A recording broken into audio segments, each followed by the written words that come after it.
There's no feeling more intense than starting over. If you deleted your homework the day before it was due, as I have, or if you left your wallet at home and you have to go back after spending an hour in the commute. If you won some money at the casino and then put all your winnings on red but it came up black.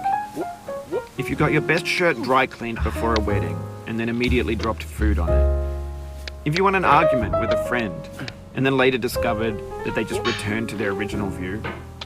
Starting over is harder than starting up. If you're not ready for that, like if you've already had a bad day, then what you're about to go through might be too much. Feel free to go away and come back. I'll be here. Alright, thanks for coming with me on this trip. I'll understand if you have to take a break at any point. Just find a safe place to stop and quit the game. Don't worry, I'll save your progress, always, even your mistakes. This game is a homage to a free game that came out in 2002, titled Sexy Hiking. The author of that game was Jazuo, a mysterious Czech designer who was known at the time as the father of B games. And B games are rough assemblages of found objects. Designers slap them together very quickly and freely, and they're often too rough and unfriendly to gain much of a following. They're built more for the joy of building them than as polished products. In a certain way, Sexy Hiking is the perfect embodiment of a B game. It's built almost entirely out of found and recycled parts, and it's one of the most unusual and unfriendly games of its time. In it, your task is simply to drag yourself up a mountain with a hammer. And that act of climbing, in the digital world or in real life, has certain essential properties that give the game its flavor. No amount of forward progress is guaranteed. Some cliffs are too sheer or too slippery. And the player is constantly, unremittingly in danger of falling and losing everything. Anyway, when you start Sexy Hiking, you're standing next to this dead tree that blocks the way to the entire rest of the game.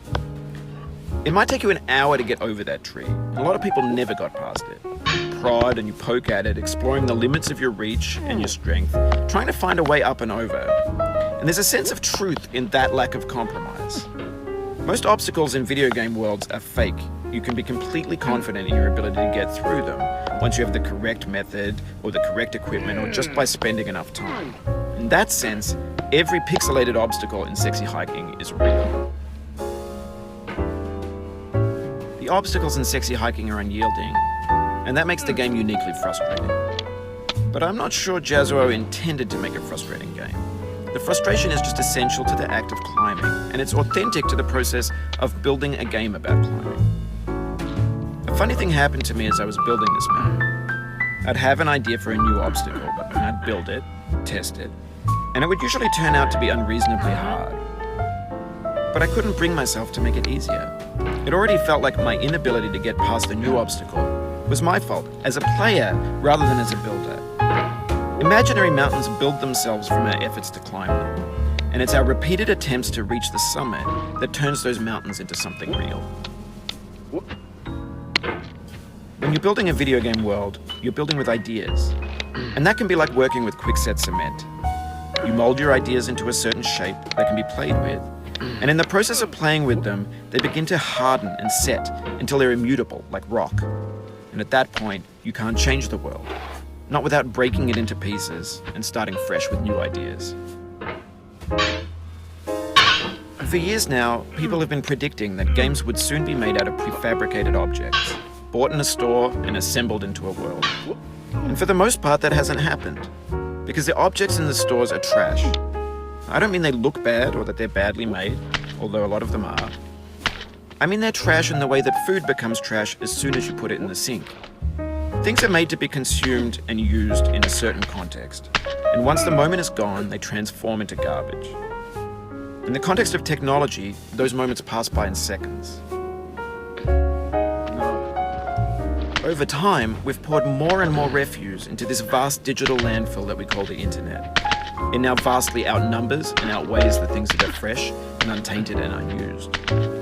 When everything around us is cultural trash, trash becomes the new medium, the lingua franca of the digital age.